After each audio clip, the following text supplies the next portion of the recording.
The third secret: you can't give away what you don't have. Here's one of my favorite quotes from George Bernard Shaw.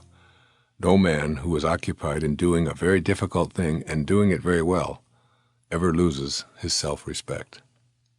And also from Goethe, Johann Wolfgang Goethe. As soon as you trust yourself, you will know how to live. You can't give away what you don't have. Of course you can't give away what you don't have. That seems so obvious that you may be wondering why I would make it one of my 10 secrets for success and inner peace. It's because I've found that most people who don't enjoy inner peace and success in their lives have failed to master this simple truth. Think of the people you know who give love in response to negative energy that's directed their way. There aren't very many people who respond lovingly in that situation. The ones who do are able to do so because they have love to give away. They know that it's impossible to give away what they don't have, and they've gone that extra mile to acquire what it is that they want to both attract and give away. If love and joy are what you want to give and receive, then remember that you can't give away what you don't have, but you can change your life by changing what's inside, if you're willing to go that extra mile. Changing what's inside. Consider the following concept of your inner reality. Your thoughts create your reality because your thoughts determine how you respond to situations in your daily life. Those responses are the energy you have inside of you to give away. If you feel anger, it's because you have anger energy in your body. Like everything in our universe, your thoughts are a form of energy. Everything that you feel and experience is the result of what I call attractor energies. This means that you get back what you put out into the world. Thus, what you've attracted to you is what you have to give away to others. Low energy attracts low energy. Some of the low energy thoughts are anger, hate, shame, guilt, fear. Not only do they weaken you, but they attract more of the same. By changing your inner thoughts to the higher frequencies of love, harmony, kindness, peace, and joy, you'll attract more of the same, and you'll have those higher energies to give away. These higher and faster frequencies that empower you will automatically nullify and dissipate the lower energies in the same way that the presence of light makes darkness disappear. Loving and respecting yourself. By becoming more loving toward yourself, you will attract more of the higher, faster energies and begin to change what's inside you. In your thoughts, cultivate an inner voice and attitude that's 100% of the time for you. Imagine an aspect of yourself that only supports and loves you. You might schedule a certain time of the day when that's the only thought that you allow yourself to pay attention to. Gradually, this attitude will extend to other people, even if you can only do it for a minute or two. You'll begin to receive this energy back and ultimately be able to send thoughts of love and joy to everyone and everything in your world. Notice when your thoughts drift into the lower energy of ridicule or hate or guilt, and change the thought at the very moment if it's at all possible. If you're unable to change the thought, then at least love yourself for what you did do, that is, for noticing. Make a pact to remind yourself often of this secret of not being able to give away anything that you don't have. Then work on your personal program of self-love, self-respect, and self-empowerment, and create a huge inventory of what you wish to give away. One of the lessons I continue to learn and practice is that the universe responds with the same energy that we send out. If you attract a lot of people who wish to take advantage of you, you need to consider what you're doing to attract victimizers into your life. If you run into anger a lot, explore the angry thoughts you have inside of you. If your consciousness is a gimme, gimme, gimme energy, you'll attract all manner of demanding energies into your life. You know if this is true by the number of deadlines not being met, or demanding bosses or customers you encounter, and the feeling of being a victim. Send out gimme, gimme, gimme energy to the universe, and it will do the very same to you in return. If what you give is self-respect and self-love, the universe, via the attractor energy, will return the love and respect you've been radiating. It's really so simple. You can't give away what you don't have. The irony of giving. If you wanted to give a dozen oranges to your neighbor as an expression of love, you obviously would need to be in possession of 12 oranges. If you intended to purchase a new automobile for your parents to show your gratitude to them for putting you through medical school, naturally you'd need to have the funds to do so. Likewise, you can't give love away to others if you don't have any for yourself. You can't show respect for others if you lack self-respect. You can't give happiness away if you feel unhappy. And of course, the reverse is true.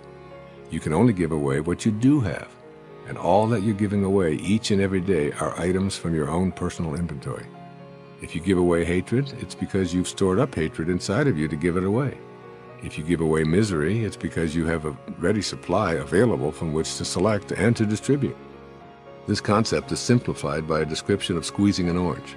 When you squeeze an orange, you'll always get orange juice to come out. This is true regardless of who does the squeezing, what time of day you squeeze, what instrument you use to squeeze, or what circumstances surround the orange squeezing. What comes out is what's inside. The same logic applies to you. When someone squeezes you in some way, that is, puts pressure on you, or says something unflattering or critical, and out of you comes anger and hatred and bitterness and tension, depression or anxiety, it's because that's what's inside. The irony is that you can't give away what you don't have because you're always giving away what you do have. If you want to move into the realm of purpose by giving and serving others, ask yourself, what do I have inside? And why have I chosen to store these kinds of energies in me to give away to others? Finding your purpose. You most likely yearn to know what your purpose is. How can I find my purpose is the question that I'm asked most often. The questioner often elaborates on his or her dilemma by saying, I would be happier if I could be on purpose, but I just don't know what my purpose is in life. My response is that you come into this world with absolutely nothing. You will leave this physical world with exactly the same. All of your acquisitions and achievements can't go with you. Therefore, the only thing you can do with your life is give it away. You'll find yourself feeling purposeful if you can find a way to always be in the service of others. Purpose is about serving. It's about taking the focus off of you and your self-interest and serving others in some way. You build because you love to build, but you build to make others happy. You design because your heart directs you to, but those designs are in the service of others. You write because you love to express yourself in words, but those words will help and inspire readers. If you don't yet know what your purpose is, you'll continue to seek it throughout the various stages of your life. There are many different models that describe the stages of life. Here I'm using the 4 archetypal stages of athlete, warrior, statesman, and spirit to briefly show what your purpose is in each stage. In the athlete archetype, the focus is exclusively on the physical body and how it looks and performs. The warrior archetype wants to compete, defeat, and collect the rewards. The statesman archetype emphasizes fulfilling the desires of others by asking, how may I serve?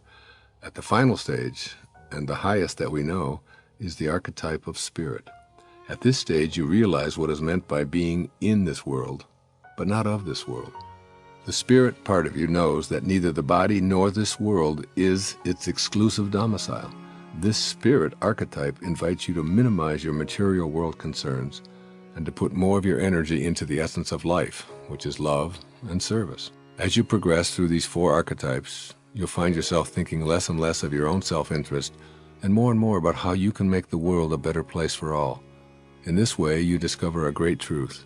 The more you chase after your own goals and pursue your self-interests, the more these aims will elude you. But when you turn your thoughts and then your activities, regardless of what they are, to serving others, those things that you used to chase after will begin to follow you wherever you go. When you get yourself out of the picture completely, the forces of the universe will seem to conspire to provide all that you previously sought for yourself. And then, because you're not attached to them any longer, they'll flow in and out of your life freely. In essence, I'm urging you to stop taking your life so personally. You can end any and all suffering by reminding yourself that nothing in the universe is personal. Of course, you've been taught to take life very personally, but this is an illusion. Tame your ego and absolutely free yourself from ever taking anything personally. Keep these thoughts in mind, particularly when you feel lost or unsure of your purpose. My purpose is about giving. I'll direct my thoughts off of me and spend the next few hours looking for a way to be of service to anyone or any creature on our endangered planet. This will bring you back to a realization that it doesn't matter what you do as long as you're able to give.